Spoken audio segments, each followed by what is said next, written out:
গ্রামের পাশে ছোট্ট একটা সুন্দর জঙ্গল ছিল। সেই জঙ্গলের মধ্যে একটা গাছের মধ্যে টুনি তার ছোট্ট ছানাকে নিয়ে থাকত। বেশ সুখে তাদের দিন কাটছিল। অপর পাশে আরেকটি গাছের ডালে কাক ও তার ছোট্ট ছানা বসবাস করত। কাকের ছোট্ট ছানা ছিল একটু দুষ্টু। সে টুনির বাসায় এসে ছোট্ট টুনির ছানার খাবার খেয়ে যেত প্রতিদিন। কিন্তু কাকের প্রতিদিন এসে টুনির ছানার খাবার খেয়ে যাওয়াটা টুনি একদমই পছন্দ করত না। টুনি যখন তার ঘরের মধ্যে এসে দেখে যে তার ছোট্ট ছানার জন্য যে খাবার রেখে গিয়েছিল সেটা আবার কাকের ছানা এসে খেয়ে গিয়েছে। কাকের সেই দুষ্ট ছানাটা আবার এসেছে আমার ঘরের মধ্যে, এসে আমার ছোট্ট ছানার জন্য যে খাবার রেখেছিলাম সে সবটুকু খেয়ে গিয়েছে।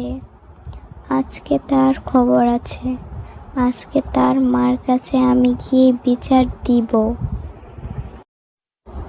তারপর টুনি অনেক রেগে কাকের বাসার দিকে রওনা দিল এবং গিয়ে কাকের সাথে কথা বলল। কাক, তুমি তোমার ছোট্ট বাচ্চাকে দেখে রেখো। সে আমার বাসায় গিয়ে আমার ছোট্ট ছানার জন্য যে খাবার রাখি সে সবগুলো খাবার খেয়ে চলে আসে। তুমি তাকে বলে দিবে যে সে যেন আমার বাসাতে আর না যায়। সে তো অনেক ছোট একটা ছানা, হতে পারে মাঝে মধ্যে তোমার বাসার মধ্যে গিয়ে তোমার ঘরে একটু খাবার খাই, তার জন্য তুমি তার নামে আমার কাছে এমনভাবে নালিশ জানাবে? ছোটরা তো এরকম দুষ্টুমি করে।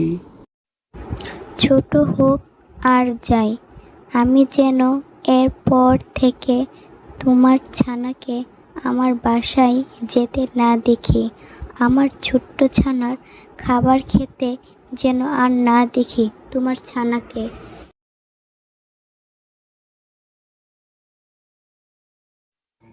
জঙ্গলের পাশ দিয়ে যখন ছোট্ট কাকছানা যাচ্ছিল তখন সে দেখতে পেল টুনি সেখানে একা একা কাঁদছে।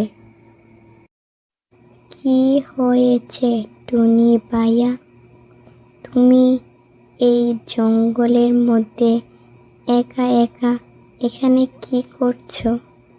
আর তোমার পায়ের মধ্যে কি হয়েছে? তোমার পা থেকে তো রক্ত বের হচ্ছে। কি আর বলবো তোমায়, আমি গাছ দিয়ে উড়ে উড়ে যাচ্ছিলাম, তখন গাছের ডালের সাথে আমার পা লেগে পায়ের মধ্যে আমি ব্যথা পেয়েছি। দেখো পা ছিঁড়ে কিভাবে রক্ত বের হচ্ছে। হ্যাঁ হ্যাঁ, তোমার পা তো অনেকটাই কেটে গেছে, সেখান থেকে আবার অনেক রক্ত বের হচ্ছে।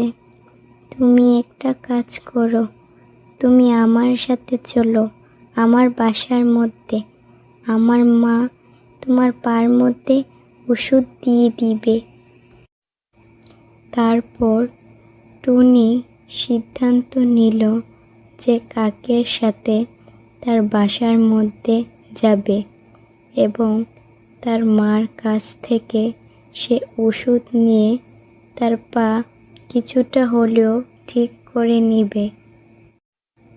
অনেকক্ষণ উড়ার পরে টুনির ছানা ও কাকের ছানা কাকের বাসার মধ্যে এসে পৌঁছে যায়। কি রে, তোর এত দেরি হলো কেন? সে কখন ঘর থেকে বের হয়েছিস, আসার নামই নিচ্ছিস না। কোথায় চলে গিয়েছিস তুই? আর তোর সাথে টুনির ছানা এখানে কি করছে? তুই কি টুনির বাসার মধ্যে গিয়ে আবার কোনো বেয়াদবি করেছিস? আবার খারাপ কাজ করেছিস? না মা, তুমি যেই দিন থেকে আমাকে না করেছো সেই দিন থেকে আমি আর তাদের বাসায় যাইনি। জঙ্গলে ঘুরতে গিয়েছিলাম, সেখানে গিয়ে দেখি টুনি তার পায়ের মধ্যে আঘাত পেয়েছে। তার জন্য তাকে আমাদের বাসায় নিয়ে এসেছি।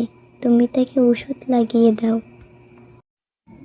তারপর টুনির সেই কাটা জায়গা দেখে কাকের অনেক কষ্ট এবং মায়া লাগে। সেই কারণে সেই কাক টুনির পায়ের কাটা জায়গার মধ্যে ওষুধ ও ব্যান্ডেজ লাগিয়ে দেয়, যেন টুনি তাড়াতাড়ি সুস্থ হয়ে যায়। ছোট্ট টুনি ছানা, তুমি চিন্তা করো না, তুমি খুব তাড়াতাড়ি সুস্থ হয়ে যাবে।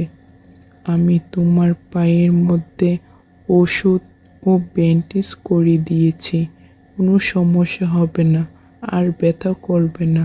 খুব তাড়াতাড়ি তুমি সুস্থ হয়ে উঠবে।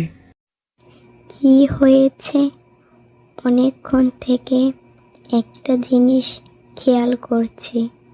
কাকের বাসা থেকে আমার টুনি ছানার গলার আওয়াজ আসতেছে।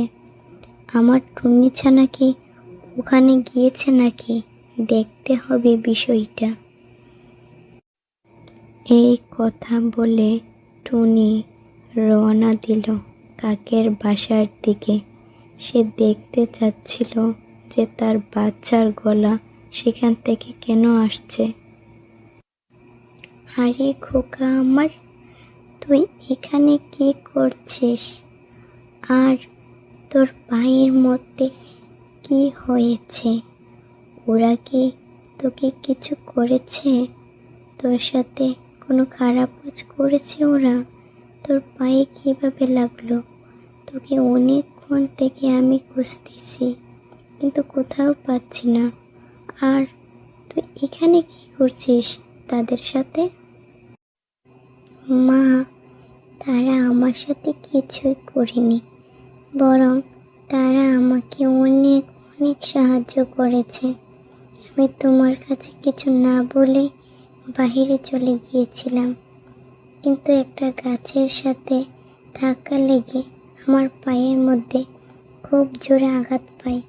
তার জন্য আমার পা কেটে গিয়েছিল। তো কাক ভাইয়া আমাকে দেখে তাদের বাড়িতে নিয়ে আসে এবং তার মা আমার পায়ে ওষুধ ও ব্যান্ডেজ করে দিয়েছে, তাড়াতাড়ি যেন সুস্থ হয়ে যায়।